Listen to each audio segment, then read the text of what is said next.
not that long ago, you were broke, you were in debt, and now we're, again, looking to do about 14 million this year across all our businesses.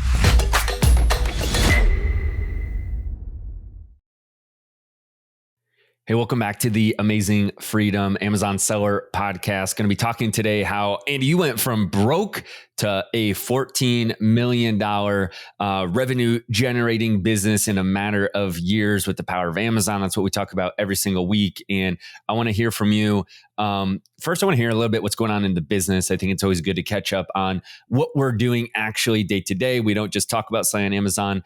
This is 95% of our time every single day is spent on actually building our brand and brands that we sell on Amazon. So I want to hear on that. And then I want to hear about some of these core things that you did to get started in the mentality around that. So first, just start us off. What's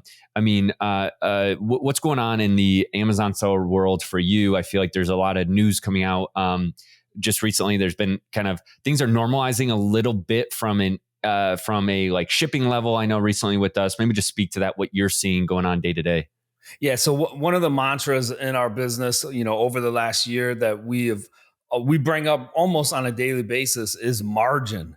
So, it is all about margin, and we're trying to squeeze out the most margin possible. There's a few ways you can do it, right? Your cost of goods could go down, right? And your sales price stays the same, which, if all things remain equal, you can have better margin. There are operational things that you can do, right, to squeeze out margin. So we run, our goal is to run at least a 15% margin. Our ideal margin is 20%. So we would love to be able to get there.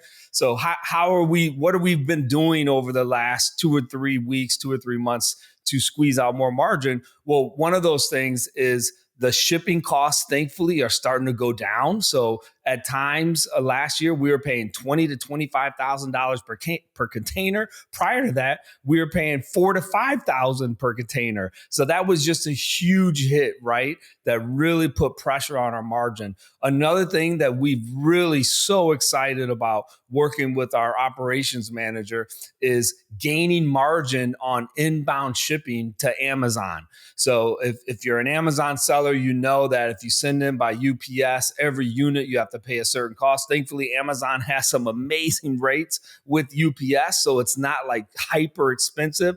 But when you send in large quantities like we do, there are more efficient ways to do it. So you can send in by pallet. And then recently we've been working on sending in FCL, which is full container loads, which I think, Nate, is going to transform our margins in 2023. So that to me is super exciting, that I think is going to give us a huge bump in order to hit that 20% margin overall for the business. Yeah. So, one thing we're looking to do, and it's interesting at different levels of your business, sometimes you do need to be more focused just on the growth end of just selling more and hiring people. Like that is a focus. Other times it is about re-optimizing for margins. This next year is definitely going to be a time where we actually work with like a real, someone that has real CFO type experience at looking at the end in mind first. And we're creating a true 2023 forecast and budget and how we need to work our way back to that on a month by month basis. So that's going to be kind of new after we've just accelerated our growth a lot over the last couple of years. And we've been in this growth mode to stay in a growth mode, but optimize it. I do want to hit this. It's interesting. Shipping prices going down.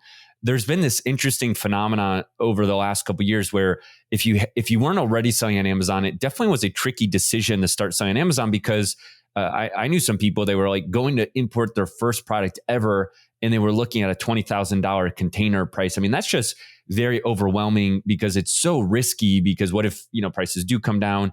A lot of people, I think, stayed on the sidelines because the shipping just seems so outrageous.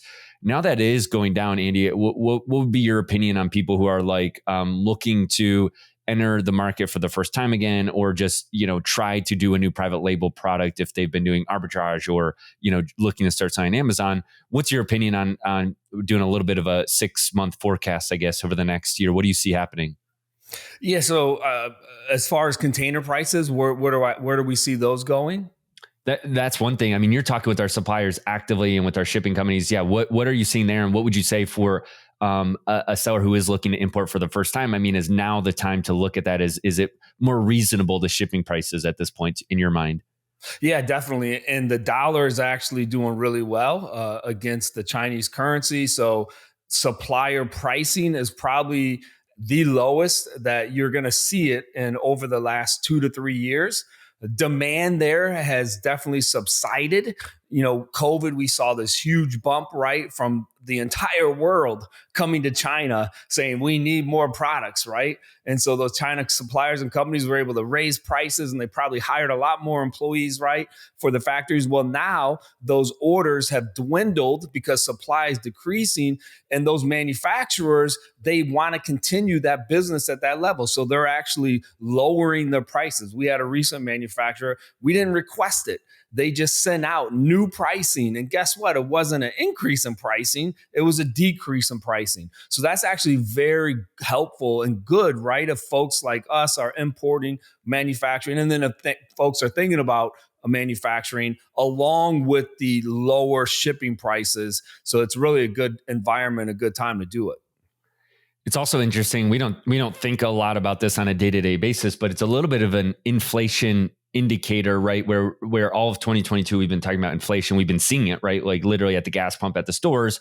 But usually importing is what, like 6 months ahead of the trend of what you're seeing real time day to day. And so if we are seeing the shipping go down, if we see suppliers willingly coming to us bringing down prices, yeah, I would have to imagine that we're going to see a slowdown in inflation now over the next 6 months. Now, if that leads to a slowdown in demand too, because it's all kind of compounded together, I guess we'll see. But e-commerce is just one aspect of overall retail and buying behaviors as well. Now, walk me through this, Andy. You do most of our Chinese WeChat negotiations along with an employee of ours.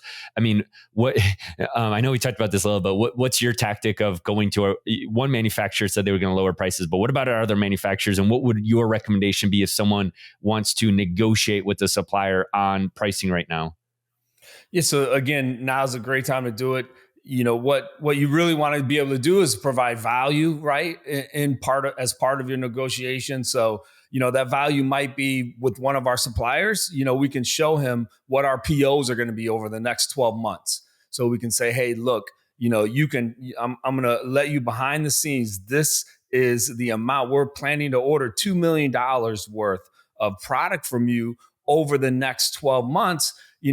So we're committed to you. What can you do and back to us with your commitment of, lowering prices or helping us out in some other way? And so that's kind of one way negotiation. It shows them, again, just the mutual beneficial relationship that you're offering to that supplier. And a lot of times you want to couch that, before you ask them for a decrease, right, in the cost of goods, you really have to show them the value that you're bringing to the company. I do want to hit this too before we move on. When you talk about bringing down pricing and negotiating hard, because some people are just very good at negotiation, and you can beat up your suppliers sometimes if that's kind of your style. The risk or the fear with that has always been of a quality decline, because the Chinese suppliers, or really any manufacturer, will just cut the quality in order to meet the pricing that you've negotiated with them. So I do want to walk us through, and we'll probably do a future full episode on this, but we now have someone that's in our manufacturer's place of business, at least one of them, and he's just full-time doing quality assurance and checking and working with the supplier to make sure that our quality's there. Maybe just touch on, Andy, like what that's done for us and what we think that's going to do next year once we see kind of the results of that more thorough inspection process.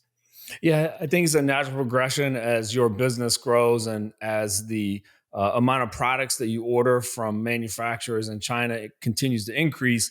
The first way you deal with it is, you just, as much as possible, try to follow up with videos during the production process. You want to make sure that your product is spec'd out to detail, that they sign off on all the specs that you require. And then as your business grows, the next progression is you want to be able to hire an employee that works for you, not for the manufacturer. It has to work for you. That's able to go into that factory on a regular basis and build relationships with the boss, build relationships with your rep, as well as build relationships with the workers in that factory. Because at the end of the day, just like here, right, in the USA, or if you're in Europe, a lot of the products are being produced in factories, and it's the factory workers on the floor who really have to take the extra effort to make sure what they're doing is right. When you're putting similar pieces on 300 units every single day, it can really become robotic. And if you're not careful or you don't care, then that's when a lot of times you could have quality control issues. But by having Jerry there, that's our employee, being able to work with those workers there, build relationships with the boss, it's definitely, again, something as your business grows that you really want to do to improve the quality control. Yeah, and when we started, it was just using a company like Topwin or some other third party and paying $300 to $400 for an inspection and getting that detailed report that did save our butts a couple times when we noticed a major defect that was caught in that inspection that we had them fix before we shipped it out. And there's been other times where we skipped the inspection and we definitely regretted it later. So it's just coming back to, you're either going to pay for it up front a lot of times, or you're going to pay for it later with customer returns and fixing it in some manner later. How do you want to choose it? And obviously, depending on what type of product you have, can influence that as well. So, all right, that's a little bit of an update, what we've been up to on top of 100 other little things, but want to keep talking about our actual business day to day or week to week as we go through these weekly updates and progress from 14 million to, hopefully, like we talked about last week, I believe it was, our 30 million kind of 2 to 3 year goal that we have. Andy, walk us through, not that long ago, you were broke, you were in debt. And now we're, again, looking to do about 14 million this year across all our businesses. Walk us through these three principles that you have that were kind of instrumental in you getting started in doing what was necessary to get to this level. Yep. Even now, like Nate, when we talk about our business and where we're at, I still think back to 9 years ago when I was broker than a joker. I was deep in debt, right? I had no concept of running a business. I had worked for somebody else my entire life. And there may be listeners to our podcast who are in that position. You may have worked for someone your entire life. And the thought of being an entrepreneur or going off on your own and not seeing that steady paycheck come in every single week, it can give you panic attacks, right? And I know for me, even after doing that, because it almost becomes robotic when you're working for someone else, you're getting that paycheck in, you're really dependent, and you wonder like, hey, do I have the skills or do I have what it takes in order to be successful, right? Building a business.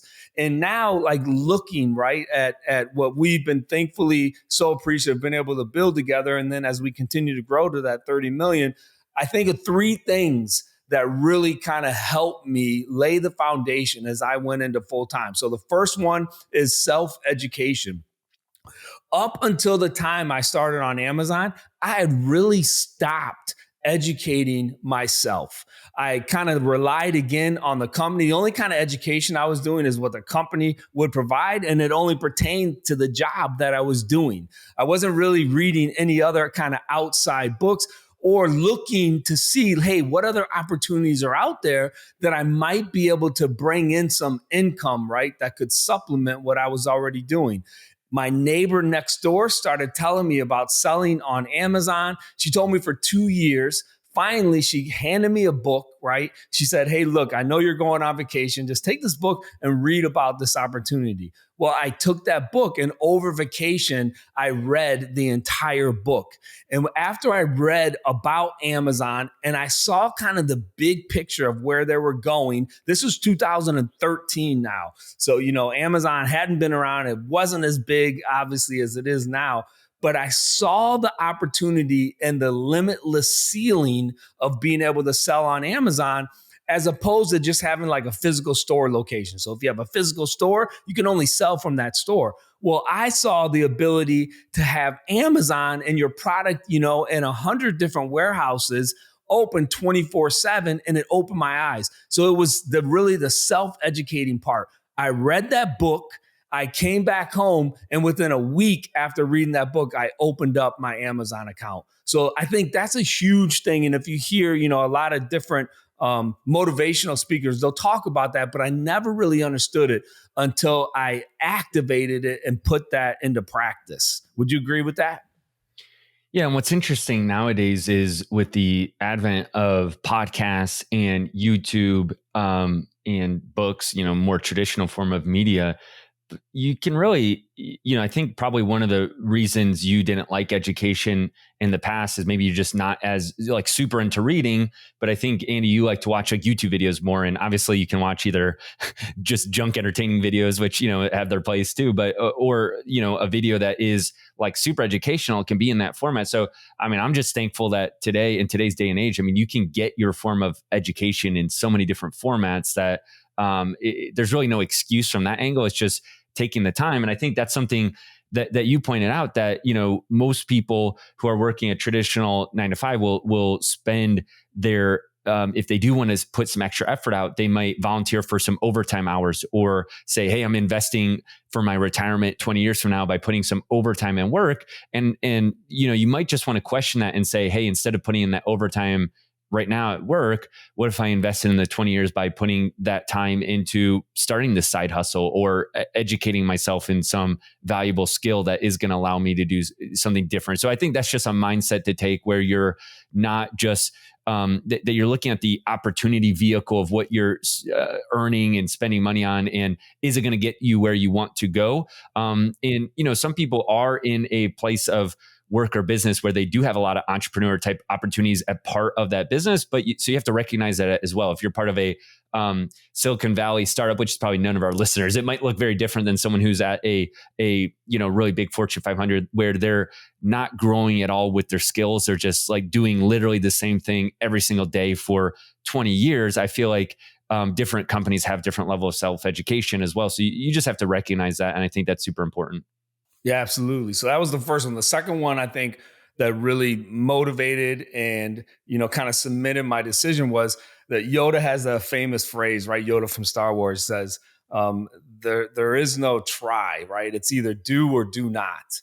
And when I took the step and said, okay, hey, you know what? I'm going to figure out and learn how to sell on Amazon, I took try out of my vocabulary. I looked at the landscape. I saw begin to interact with other sellers who were doing it. And I saw like, hey, you know what? They're just like people like me. There are people of average intelligence. And if they can sell $500,000 a year, I can do it too. So I'm not going to go into this thinking, hey, I'm going to try this. And if it doesn't work, then I'm going to, figure something else out. I went in and said, you know what? I'm going to do it. And I'm going to be scrappy, and I'm going to learn, and I'm going to put the hours in, the time to do whatever I got to do to make this work, right? So it's kind of like burn the ship mentality, where, you land and you're like, okay, I'm going to conquer this world. I'm not going to go back, get in that ship and go back. And I'm so committed to this. I'm burning my ships. And I think people, when they do decide, and everyone comes to that decision probably at different times, that's kind of the mentality you're going to have, right? It's like, look, I'm going to do this or I'm going to die. And usually when you commit to something like that, the universe then kind of gets out of the way and you're able to take action, you're able to do it. But that mentality, I think, is so important, that you cannot have regret, right? And what you're leaving. And you have to, be able to say, hey, you know what? I'm going to go for it. I'm going to learn this thing and I'm going to make it work. And I would just say on that, if you haven't yet, sign up to be an insider at amazingfreedom.com. And we're putting out this monthly magazine. And if you've been reading that, you'll, I think, agree with what Andy's saying there. All these successful interviews and stories of Amazon sellers, I feel like, have this common theme of they just took action. They basically burned the ship in some way. Or you don't hear as many stories of the person who said, hey, I just sat on the sideline for years and years and years and years and years, and then finally it just all worked out. Typically, it's people who are, like you, Andy, you read the book, and a week later you're taking action on it. So go sign up to be an insider, read that magazine. I think one way to help you get that mentality is to see the proof of concept, see other people doing it, and then you get encouraged and you recognize that, hey, I just have to go for this. Yep. Awesome. Yeah. So self-education, I'm going to do it. I'm going to die. And then I think the third one, and this is one that I think you and I have implemented over and over again in our business, and that's that action always wins. And so there are times where we have come to decision time and we had as much information as we could, right? But if we continue to remain ambivalent and not make a decision, there was no way that we're going to win. And I'm thinking specifically about different products. So when we bring new products to Amazon, there's always a question like, hey, there's going to be a lot of time, a lot of capital, a lot of resources put into this, right? And then, as we look at the market, we analyze all the data, there comes a time where we have to make a decision and say, okay, we're going to take action and move forward with this.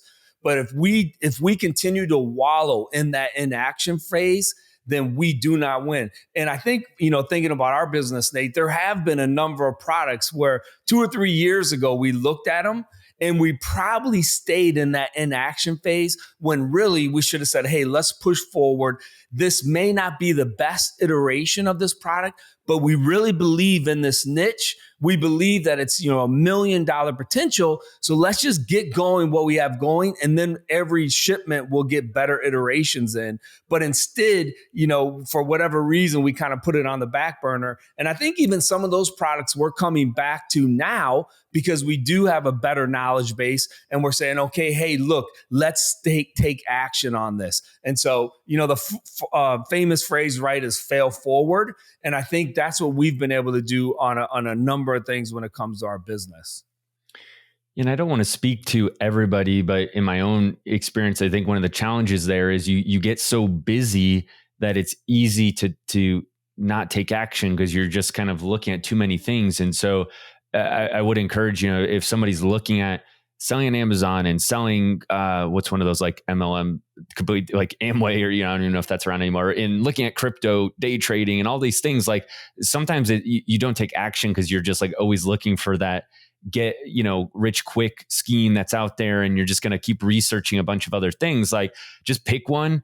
We talk about on the show every week that, compared to a McDonald's franchise or a Taco Bell or a Subway franchise, like just seeing what our Amazon Seller Tribe members do every year compared to picking another one, we feel like that's kind of a proven out business model that if you take action, seems to work out pretty well for the majority of people that really just commit to it. But whatever it is, I mean, don't just, your first point was self-educate. But a lot of people, also talk about that you can read all the books you want in the world, but if you don't actually take action on that book, it doesn't mean a thing. And so, Andy, you maybe had only read that one book in a matter of, I'm just speaking, for you. Maybe that was the only book you read that year. Maybe it was, maybe it wasn't. But even if it was, perhaps you took 10 times the amount of action than someone else who read 50 books that year, but just was like, yeah, theoretically they knew all the answers, but never did anything. So I like that action mentality coupled with you have to have some type of knowledge and education with it as well. Yeah. And I think, if you look back like at the last 9 years, that we put in, I think every year, every 6 months, we continue to get better. But it's only because we've put in now how many, 15,000 hours, right, into studying the Amazon ecosystem. And too many people, they work at it for a year, they work at it for 2 years. If you and I would have quit at year 2, we probably were not that successful, right? We made some money, but we weren't like super successful. And so that's the whole idea is you have to keep action, you stay with it. And then as those hours and expertise build up, then that's when I think you really begin to hit those numbers that matter. I like it. And so if you're listening to this and this is your journey, like you're trying to figure all this out, you're trying to get focused, again, go to Amazing Freedom, sign up to be an insider. We'll share with you those stories of people who are making it work selling on Amazon through arbitrage. We'll keep talking on this show about our real brand. We'll let you know how people are using AMZProfessional to get money back from Amazon every single week. I just looked at an email that came through, Andy. We're over $80,000 since working with AMZProfessional just in one brand of ours recovered, right? $80,000, that's like a good solid for most Americans year's worth of wages there, right? A year's worth of salary. in the form of reimbursements. You can go to AMZProfessional.com to check that out. Get signed up for that if you're a seller. A flat monthly fee, no high commission rates to get your money back. And so we'll talk about this every week, what we're doing on our journey. And we'll catch you guys in the next episode of the Amazing Freedom Amazon Seller Podcast. See ya.